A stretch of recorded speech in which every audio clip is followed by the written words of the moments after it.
जोनिया पुढती येऊ, काला खाओ दही भात. आताशी मी अभंगावर बोलतो आहे. या अभंगातला दोन शब्द महत्वाचे आहे. पुढती येऊ म्हणजे जन्माला येऊ, आणि काला खाऊ दही भात. काला हा जो शब्द आहे वारकरी परंपरेमध्ये फार महत्वाचा आहे. काला कुठे होतो, कसा होतो, कुठेही होत नाही. काला होण्याकरता दोन गोष्टी गरजेच्या आहेत. तो मृत्यू लोकातच होतो, आणि त्याच्याकरता एक देव लागतो आणि एक संत लागतात. त्याच्यामध्ये सामान्य जीवातही होत नाही, म्हणून देव आणि संतामध्ये काला होतो. आणि काल्याचं अजून एक वैशिष्ट्य तुम्हाला सांगतो. जेव्हा वारकरी संप्रदायामध्ये नामदेव महाराजांचं कीर्तन सुरू होतं, नीट ऐका, जेव्हा महाराष्ट्रातली लोक आम्हाला विचारतात की या वारकरी संप्रदायाने जगाला काय दिलं, असं विचारतात, काय दिलं या जगाला, मी नेहमी सांगत असतो, संतांनी काय द्यावं, अजून काय द्यावं. संतांचा विचार, संतांची प्रगल्भता, संतांची समानता ही एका वेगळ्या पातळीवर माणसाला घेऊन जाते. ज्या जगामध्ये इराण आणि इराकचं युद्ध सुरू आहे, जग युद्धाच्या उंबरठ्यावर उभं आहे, आज शाळा उद्ध्वस्त व्हायला लागली, लहान लहान मुलं मरायला लागली, अशा परिस्थितीमध्ये जो देश म्हणतो खायला अन्न नसेल तर चालेल, आम्हाला फक्त सुखानं जगू द्या. जगामध्ये आज वातावरण इतकं विक्षिप्त झालेलं आहे की आपल्याकडे पेट्रोल डिझेल हे जी कमतरता भासायला लागली, त्याचं एकमेव कारण ते आहे. विचार करा, जगात एका कोपऱ्याला पेटलेलं युद्ध आपल्यापर्यंत त्याच्या झळा येत आहेत. किती वातावरण विक्षिप्त आहे.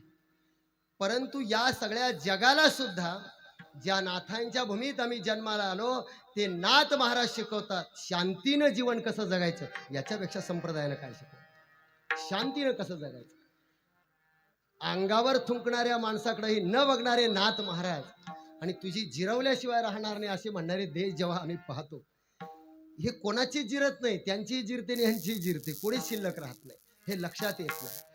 या जगामध्ये सम्राट अशोक मोठमोठे राजे झाले, पण त्यांनी सुद्धा शेवटी तांबेसर हे तत्वज्ञान मांडलं की शांतीमध्ये आणि समाधानामध्ये जे सुख आहे ते जगामध्ये कुठे. जेव्हा लोक आम्हाला विचारतात वारकरी संप्रदायानं काय दिलं, एक उदाहरण मला आठवलं म्हणून मुद्दाम सांगतो 2च मिनिटांमध्ये. देवगिरीचा किल्ला आपल्या सगळ्यांना माहिती आहे. असं म्हणतात की दिल्लीहून अलाउद्दीन खिलजी आला आक्रमण करण्याकरता, तो किल्ला जिंकण्याकरता आला.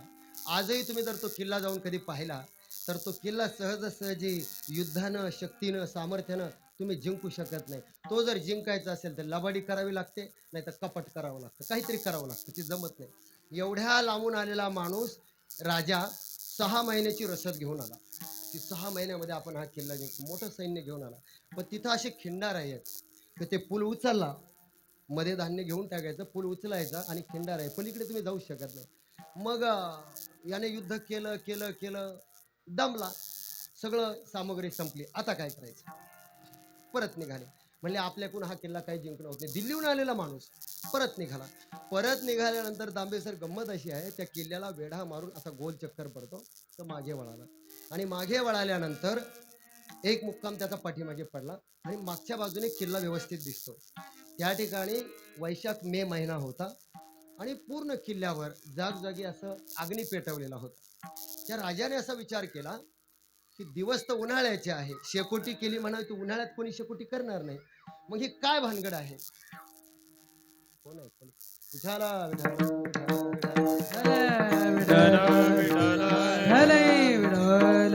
बरं, शेकोटी म्हणावी, उन्हाळ्यात कोणी शेकोटी पेटवेल का? नाही, उन्हाळा आहे, शेकोटी कोणी पेटवणार नाही. मग त्याने खूप डोकं खाजवलं, ही काय भानगड आहे. तेव्हा एक मेंढपाळ त्याने बघितला, ज्याचा अक्षर तिथे पडलेला होता. त्याला विचारलं की बाबा हे किल्ल्यावर काय भानगड आहे, एवढ्या जागजागी काय आहे, अग्नी का आहे. तर लक्षात ठेवा, माझ्या कीर्तनामध्ये तुम्हाला काला सांगायचं आहे. मला काला कुठून सुरू झाला, वारकरी संतांनी या जगाला काय दिलं, असं जेव्हा विचारलं तेव्हा मेंढपाळाने त्या राजाला सांगितलं की म्हणले महाराज या चुली पेटवलेल्या आहे आणि या चुलीवर स्वयंपाक चालू आहे. म्हटले चुलीवर स्वयंपाक चालू आहे हे ठीक आहे, पण मग इतक्या चुली का, वेगवेगळ्या चुली का. तेव्हा त्या मेंढपाळाने सांगितलं, म्हणले महाराज एक मराठ्याची चूल आहे, एक धनगराची आहे, एक माळ्याची आहे, एक कुंभाराची आहे, अजून काय सांगू. जेवढ्या जाती आहे 18 पगड, त्यांच्या वेगवेगळ्या चुली आहे. ही माणसं एकत्र जेवत नाही, एकमेकाच्या अन्नाला हात लावत नाही, ही वेगवेगळं खातात. माझं बोलणं नीट आहे का.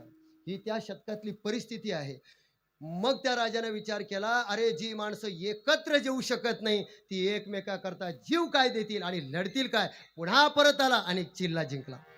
मला हे सांगायचंय की ज्या देशामध्ये जात धर्म पंथ भाषा सीमा याच्यावर खंडना होत होती, विभागणी होत होती, त्या देशामध्ये ज्ञानोबराय आणि नामदेव महाराजांनी आमच्या भागवत धर्माच्या झेंड्याखाली अगदी चोखोबरायपासून ते निळोबरायपर्यंत सगळ्या संतांना एका मांडीला मांडी लावून आणि एका छत्रामध्ये एका वाळवंटामध्ये बसवलं. मी खरं सांगू का, लोकशाहीच्या गप्पा जो माणूस रोज उशाला ज्ञानेश्वरी आणि जगद्गुरु तुकोबारायचा गाथा घेऊन झोपतो त्याला कोणी लोकशाहीच्या गप्पा सांगायच्या नाही. का माहितीये का?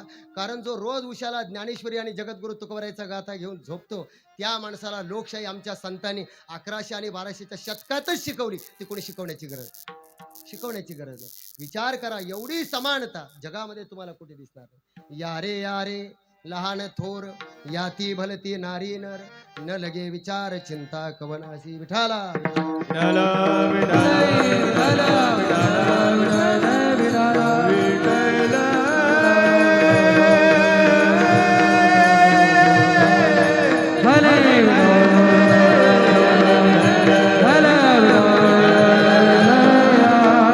काला म्हणजे काय आहे?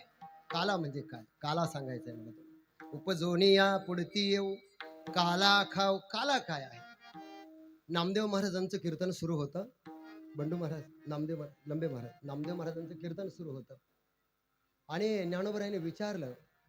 ज्ञानोबराय विचारतात नामदेव महाराजांना, चोखोबराय काही कीर्तनात दिसत नाही, आमची कानोपात्र काही कीर्तनात दिसत नाही.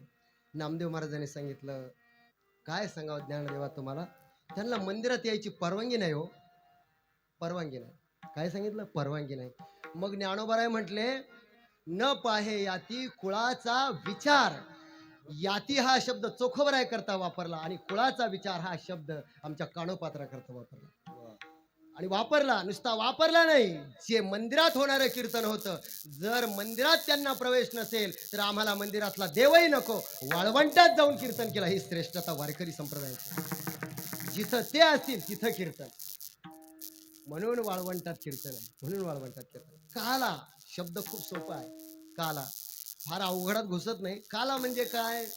लहानपणी आमटीची भाजी जर असेल तर भाकर चुरली आणि त्याच्यात भाजी टाकली की त्याला आपण काय म्हणतो? आता समजलं ना काला? काला म्हणजे दोन पदार्थ जेव्हा एकजीव होतात तेव्हा त्याला काला म्हणतात. तेच वारकरी संप्रदायामध्ये रुक्मिणी स्वयंवर लिहिताना शांती ब्रह्म एकनाथ महाराज असं म्हणतात, जीव शिवा हो तसे ऐक्य. नुसतं रुक्मिणी मातेचं आणि कृष्णाचं लग्न नाही सांगितलं, त्यांचा प्रेमविवाह नाही सांगितला. आपण फक्त त्यांचा प्रेमविवाह पाहिला की कसं पळवून नेलं. नुसतं पळवून नेलं हे पाहू नका. देव आणि भक्ताचा संगम कसा होतो, देव आणि भक्तातलं अद्वैत कसं आहे, हे अद्वैताचा सिद्धांत. आणि एक सांगू का, काला जर तुम्हाला समजून घ्यायचा असेल तर दोन जीवाचं एकत्रीकरण, दोन जीव एकत्र होणं म्हणजे काला. जाऊ द्या.